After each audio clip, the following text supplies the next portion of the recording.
Good afternoon and welcome to this 12-12-12 or Wednesday, December 12th, 2012 edition of Westman Newsline. I'm Colton Yarge alongside Randy Joseph Lilly and Jordan Olson. In today's news, we will bring you the latest on the provincial budget and let you know about a new business that has just started up in town. And Randy will be in with sports. Randy, I hear the Wheat Kings lost last night. Yep. Oh, and Ms. Pac-Man was trying to get Pac-Man to retire. She failed. Beware blue ghosts, beware. I'll have that and more later on in sports. Thanks, Randy. And Jordan will be in with weather. Jordan, I hear the weather has stalled your main method of transportation. Are you out for revenge?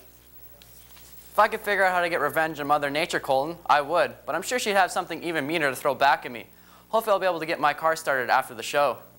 Currently in Brandon, it's -20 and light snow. Winds are from the northeast at 18 kilometers an hour, and boy are they chilly. I'll have all your weather details later on in the show. Thanks, Jordan. Manitoba's premier says it will take longer than expected to balance the province's budget. During the election, NDP Premier Greg Selinger said it could be accomplished by 2014. But on Tuesday, during his State of the Province address, Selinger said it will take until 2016-2017.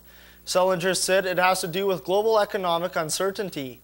Asked if tax increases are on the horizon, Finance Minister Stan Struthers said the government is not ruling anything out. The opposition Tories said the government should undergo a review of its spending habits. From budget plans that are falling apart to infrastructure that's in the same shape, a mishap has halted demolition work on the old Disraeli Bridge in Winnipeg. A large steel girder buckled yesterday while it was being removed from the 50-year-old bridge. A huge section remained suspended by 2 cranes and very close to touching the ice of the Red River while crews worked out how to safely complete the removal. A city spokesperson says there were no injuries. Turning to international news now, at least 3 people were shot and killed Tuesday night inside an Oregon mall. Police say at least 1 other person suffered a traumatic injury and was taken to a local hospital. The gunman died of a self-inflicted gunshot wound. The shooting prompted a massive evacuation effort, and what could be a very long investigation is now underway. Elizabeth Corridon brings us the latest. A festive holiday shopping atmosphere shattered by violence. Police say a gunman opened fire inside the Clackamas Town Center Mall near Portland, Oregon, Tuesday afternoon. The shots were really loud and really scary. I heard 3, and then when I saw people ran, I knew it wasn't just a joke, so I started running. Very quickly, the managers started getting everybody away from the entrance of the Sears store and closing down the big doors and locking down all the doors. As the 911 calls poured in, the mall went into lockdown. Dozens of officers arrived on scene. An army of emergency vehicles lined up outside to wait. And we're set up to treat them as we find them as we search the mall. Officers searched for victims and those too afraid to come out. We know of several groups of employees that have locked themselves in break rooms and bathrooms, and one at a time, very carefully, we're addressing each of those groups. While they have only just begun to gather evidence in this crime, police emphasized they believe the threat is over. We believe at this point that there was one and only one shooter involved, and that shooter is deceased. The mall will remain closed for the time being. I'm Elizabeth Corridon reporting. The CIA analyst who was crucial in finding Osama bin Laden is portrayed in a new movie, but there's a real-life controversy. Barbara Starr reports. There are 2 narratives about the location of Osama bin Laden. Behind the character Hollywood it girl Jessica Chastain portrays in the new movie Zero Dark 30, This is an incredible woman who can't get credit for the sacrifices she's made because she's undercover. there is a controversial real woman. The CIA analyst is said to be in her 30s. She served in Pakistan. By many accounts, she was instrumental in finding where Osama bin Laden was hiding. Everybody describes her as a very headstrong and even combative personality at times. Washington Post reporter Greg Miller says this CIA targeting expert who found bin Laden has become a target herself. She has rankled colleagues in sort of scuffles over credit for the operation. Former Navy SEAL Matt Bissonette, who was part of the raid, described her in a 60 Minutes interview. I can't give her enough credit. I mean, she, in my opinion, she kind of teed up this whole thing and is just, you know, wicked smart, kind of feisty. Miller says the analyst received a cash bonus for her work, but still felt slighted. She got a more prestigious award than most, but nevertheless was put out, basically, that others were included on the list. The CIA insists no single person found bin Laden, telling CNN, quote, hundreds of analysts, operators, and many others played key roles in the hunt. But there are questions to be answered. And she also is under some scrutiny for her interactions with the filmmakers as part of a broader inquiry at the agency. Whatever happened, the CIA analyst was not promoted. It was stunning to a lot of people inside the CIA that this person who played such an important role in such a historic mission was blocked from getting a pretty basic promotion. Former case officer Bob Baer wonders if the CIA still can't cope with a supposedly prickly personality from a woman. If you did run down bin Laden, I don't care what your personality is like, you should immediately get promoted. The CIA has never announced it, but it does have a panel of retired experts looking at why women are not being promoted aggressively. It's been a problem at the agency for decades, even though dozens of women have worked on the hunt for Osama bin Laden since the morning of 9/11.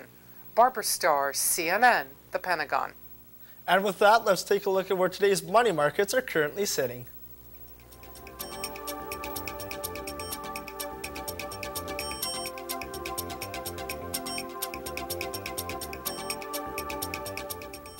Westman Newsline, produced by the IMA Media Production students of Assiniboine Community College. Local news, weather, and sports on Brandon's only TV newscast, Westman Newsline, airing at 1 p.m. Tuesday, Wednesday, and Thursday on WCG TV. Just in time for festive season celebrations, there's a new pub in Brandon's downtown hub. Westman Newsline's Jordan Olson went to check out all the buzz and filed this report. The dock on Princess has only been open for a few weeks and it's already the talk of the town. Right at the corner of 12th and Princess, the dock is classy inside and out, from the brick exterior to the dim-lighted, music-filled main room and warm-friendly, smaller rooms up and downstairs. The music-filled pub has been packed full of eager customers waiting for a chance to try one of its many great dishes on the menu.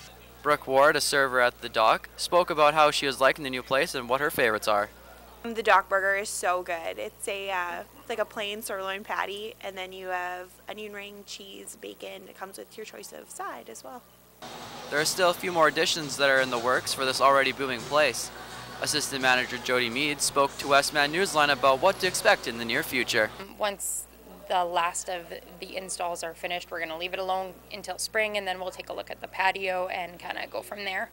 From the friendly staff, we're always happy to give you a hand with anything from choosing what appetizers are the best, or serving up a pint of one of their many selections on tap, or the music-filled environment throughout the day, or the mini pool tables. The dock is the place that will have people traveling to. The dock is shaping up to be one of the busiest new additions to the hub here in Brandon, and also a place where there is no strangers, only friends you haven't met. For Westman Newsline with photographer Eric McIsaac, I'm Jordan Olson. With Christmas just around the corner, Brandon residents have their own way of being merry and bright for the holiday season. Newsline brings you more in this report. Houses all around Brandon are showing off their colors and Christmas spirit as Christmas lights brighten up many houses around the town. Some houses have more colors and more strands of lights, but no matter what, nothing says Christmas like a display of lights. Some families decorate their houses for the fun of it, others to show off, or simply because it is a family tradition. I don't want to compete against any other homes in the neighborhood or even in town. The whole point is to have the Christmas spirit and enjoy it. Others, however, like David Hamilton, decorates for all those reasons, as well as to raise money for the Christmas cheerboard. Usually we get it done in about 2.5 days. You can get it up and going.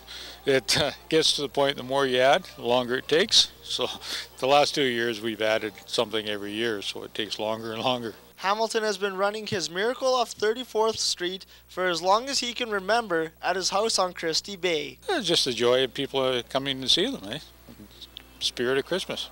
Hamilton has the lights set up with the beat of the carols playing, which you can listen to the music they are synced up to on 107.9 FM. Though many just see beautiful colors, families say it's more about the Christmas tradition. That's it for news, but stick around. Jordan's up next with Newsline Weather.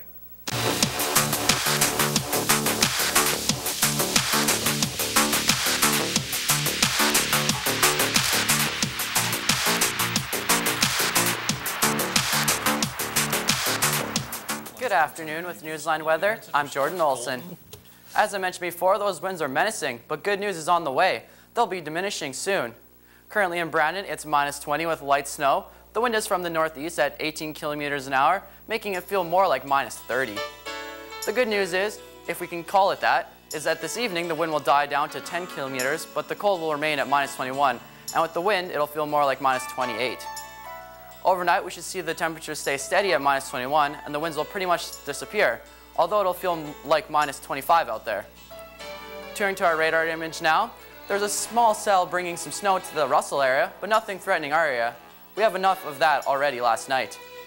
The satellite image shows that a thin layer of cloud is still looming above us and likely won't let up until the weekend. Looking at our 5-day forecast now, as the weekend approaches, we'll catch a glimpse of the sun occasionally before a few light flurries making our way on Saturday. Temps are ranging from highs of -15 to what will likely feel like a pleasant -8 on Saturday.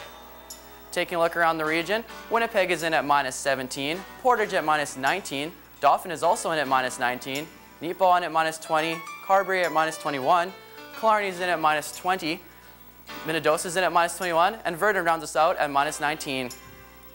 Seasonal norms for this time of year are a high of -9 and a low of -19. Records for this date were set in 1997 when the high was 3.9 degrees, but as the festive season in 2000 was in full swing, we dropped to -33.4. Once again in Brandon, it's -20 with light snow. The wind is from the northeast at 18 kilometers an hour, making it feel more like -30. That's it for weather, but don't go away. Randy's up next with Newsline Sports.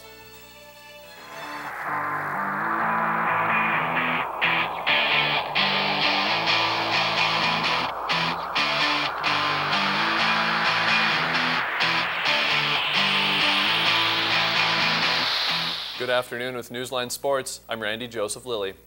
Logan Harlan scored twice as the Saskatoon Blades defeated the Brandon Wheat Kings 7-5 on Tuesday in the Western Hockey League. Matej Stronsky had an empty net goal and added 2 assists for Saskatoon, who improved to 16-14-1. Former Wheat King Brendan Walker had a goal and an assist, while Darren Dietz, Ryan Graham, and Nathan Burns also scored as the Blades earned their 3rd straight victory. Jace Howrluck had a goal and 3 assists, while Richard Negesleb scored twice for the Wheat Kings, who fall to 11-18-4. Ryan Pollock and Nick Buonassisi each had a goal and an assist for Brandon. Goaltender Corbin Bowe stopped 46 shots for the Wheat Kings, while Alex Moody, the former goaltender for the Winnipeg Wild, made 35 saves for Saskatoon. Manny Pacquiao has returned to the Philippines after his knockout loss to Juan Manuel Marquez, saying he will fight again despite some members of his family imploring him to retire. Shortly after arriving in Manila on Wednesday, Pacquiao told fans, "We will rise again and there will be more fights." He says he will rest for 5 months before going back to the ring. Government officials and fans carrying signs that read, "You're our greatest champion and hero," welcomed Pacquiao and his wife Jinky at the airport. Pacquiao, who was knocked out by Mexico's Marquez in the final second in the 6th round last weekend in Las Vegas, is scheduled to attend a concert for his fans later in the day.